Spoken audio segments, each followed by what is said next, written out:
ಇವತ್ತು ಒಂದು ಒಳ್ಳೆಯ ಚಟ್ನಿಯನ್ನು ಹೇಳಿಕೊಡ್ತಾ ಇದ್ದೀವಿ. ಅಂದರೆ ಸೀಮೆ ಬದನೆಕಾಯಿ ಅದರದ್ದು ಸಿಪ್ಪೆ ತೆಗೆದಾದ್ಮೇಲೆ ಆ ಸಿಪ್ಪೆ ಬಿಸಾಕ್ತೀರಾ, ಅದರಲ್ಲಿ ಮಾಡುವಂಥ ಒಂದು ಒಳ್ಳೆಯ ಚಟ್ನಿ ಸೈಡ್ ಡಿಶ್ ಆಗಿ ಯೂಸ್ ಮಾಡ್ಬೋದು. ಬನ್ನಿ ಇವತ್ತು ಕಲಿಯೋಣ. ನೋಡಿ, ಮೊದಲು ಬಾಣಲೆನ ಇಟ್ಟು ಅದಕ್ಕೆ ಸಿಪ್ಪೆ ಇದೆಯಲ್ಲ ಅದನ್ನು ಹಾಕಿ ಮೆಣಸಿನ್ಕಾಯಿನ ಹುರಿತಾ ಇದ್ದೀವಿ. ಸ್ವಲ್ಪ ಎಣ್ಣೆ ಹಾಕ್ಕೊಂಡು ಒಂಥರ ಹಸಿ ವಾಸನೆ ಹೋಗೋವರೆಗೂ ಹುರ್ಕೊಂಡು ಅದನ್ನ ಪಕ್ಕಕ್ಕೆ ಎತ್ತಿಟ್ಕೊಂಡು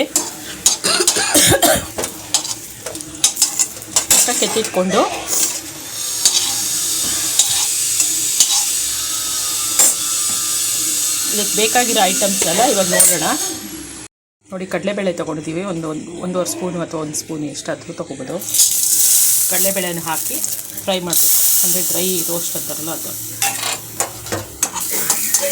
ಕೆಂಪಗಾಗೋವರೆಗೂ ಹುರ್ಕೋಬೇಕು.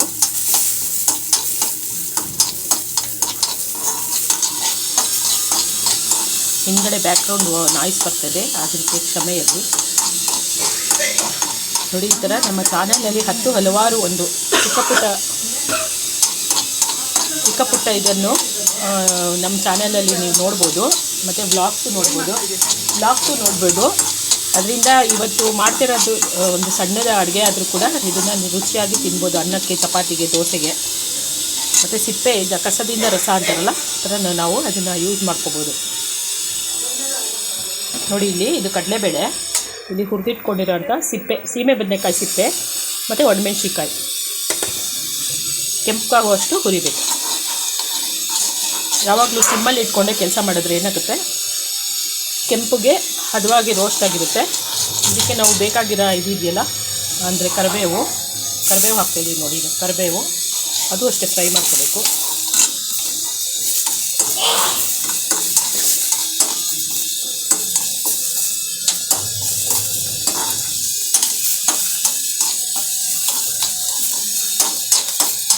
ಎಲ್ಲ ಡ್ರೈ ರೋಸ್ಟ್ ಮಾಡಿಕೊಂಡು ಇದಕ್ಕೆ ತಕ್ಕಷ್ಟು ಉಪ್ಪು ಮತ್ತು ಬೆಲ್ಲ, ಅರಿಶಿನ ಮತ್ತು ಒಂದು ಸ್ವಲ್ಪ ಹುಣಸೆಹಣ್ಣು ಇಷ್ಟು ಹಾಕಿ, ತೆಂಗಿನಕಾಯಿ, ಅರಿಶಿನ ನೋಡಿ, ಅರಿಶಿನ ಹಾಕ್ತಾಯಿದ್ದೀವಿ. ಸ್ವಲ್ಪ ಒಂದು ಚಿಟಿಕೆ ಅರಿಶಿನ,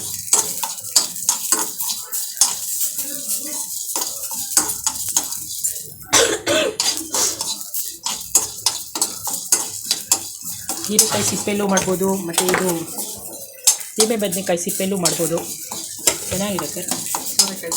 ಸೋರೆಕಾಯಿ ಸಿಪ್ಪೆ ಇದೆಲ್ಲ ಟ್ರೆಡಿಷ್ನಲ್ ಅಡುಗೆ. ಸೌತೆಕಾಯಿ ಸಿಪ್ಪೆಲ್ಲೂ ಮಾಡ್ಬೋದು.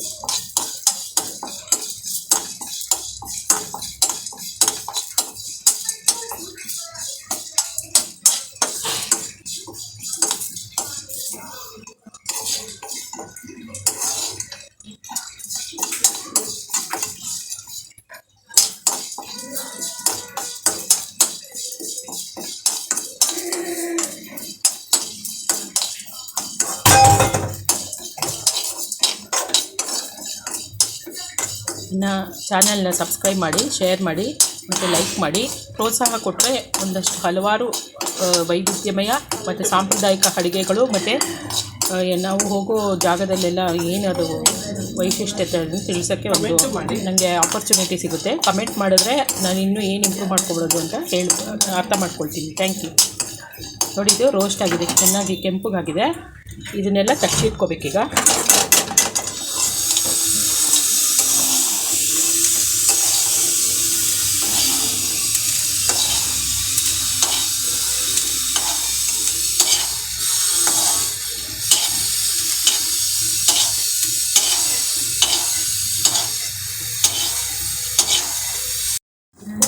ಡ್ರೈ ರೋಸ್ಟ್ ಅಂತ ಈಗ ತೆಂಗಿನಕಾಯಿನ ಹಾಕ್ಕೊಳ್ಳೋದು. ಇಲ್ಲಿ ನೋಡಿ, ಇಲ್ಲಿ ಏನೇನಿದೆ ಅಂದರೆ ಸೀಮೆ ಬದನೆಕಾಯಿ ಸಿಪ್ಪೆ, ಕಡಲೆಬೇಳೆ ಮತ್ತು ಒಂದು 3-4 ಒಣಮೆಣ್ಸಿನ್ಕಾಯಿ ಮತ್ತು ಕರಿಬೇವು. ನಾವು ತೆಂಗಿನಕಾಯಿ, ಹಸಿ ತೆಂಗಿನಕಾಯಿನ ಡ್ರೈ ರೋಸ್ಟ್ ಮಾಡ್ತಾಯಿದ್ದೀವಿ. ಸ್ವಲ್ಪ ಹಸಿ ವಾಸನೆ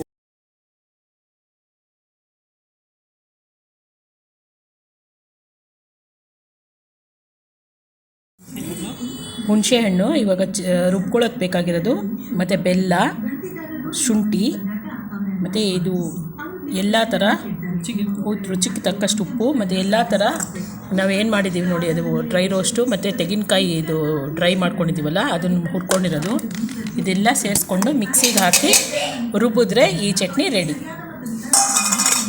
ನೋಡಿ ಒಂದೊಂದೇ ಎಲ್ಲ ಹಾಕ್ತಾಯಿದ್ದೀವಿ. ಕಸದಿಂದ ರಸ ಅಂತಾರೆ, ಅಂದರೆ ಸಿಪ್ಪೆ ಬಿಸಾಕ್ಬಿಡ್ತೀವಿ, ಬಟ್ ಏನು ನಮ್ಗೆ ಗೊತ್ತೇ ಆಗೋಲ್ಲ ಇದರಲ್ಲಿ ಎಷ್ಟು ಪೌಷ್ಟಿಕಾಂಶ ಇರುತ್ತೆ ಅಂತ. ಇವತ್ತು ಒಂದು ಸಲ ಫೈಬರು ಇದೆ ಮತ್ತು ಪೌಷ್ಟಿಕಾಂಶಗಳು ಜಾಸ್ತಿ ಇದೆ. ನೋಡಿ ಇದು ಉಪ್ಪು, ಹುಳಿ, ಖಾರ ನಮ್ಗೆ ತಕ್ಕಷ್ಟು ಇದಕ್ಕೆ ಹಾಕ್ಕೊಂಡು ಚಟ್ನಿ ಮಾಡಿದ್ರೆ ಏನಂತ ತುಂಬ ಚೆನ್ನಾಗಿರುತ್ತೆ. ಈ ರುಚಿ ಹೋಗಿರುತ್ತೆ. ಜ್ವರದಿಂದ ವಾಪಸ್ಸು ಅವ್ರಿಗೆ ಏನೋ ತಿನ್ನಬೇಕು ಅನಿಸ್ತಾ ಇರೋರಿಗೆ ಈ ಚಟ್ನಿ ಹೇಳಿ ಮಾಡಿಸಿದಂಥದ್ದು ತುಂಬ ಚೆನ್ನಾಗಿದೆ. ಒಂದು ಸತಿ ಟ್ರೈ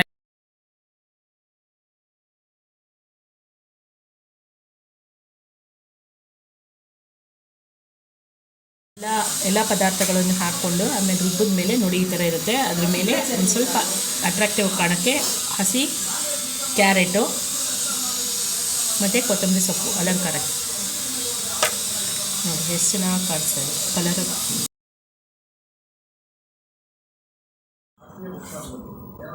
ನೋಡಿ ಡೆಕೋರೇಟಿವ್ ಆಗಿ ಒಗ್ಗರಣೆ ಹಾಕಿ ರೆಡಿ ಮಾಡಿದ್ರೆ ಎಷ್ಟು ಚೆನ್ನಾಗಿ ಕಾಣಿಸುತ್ತೆ ನೋಡಿ.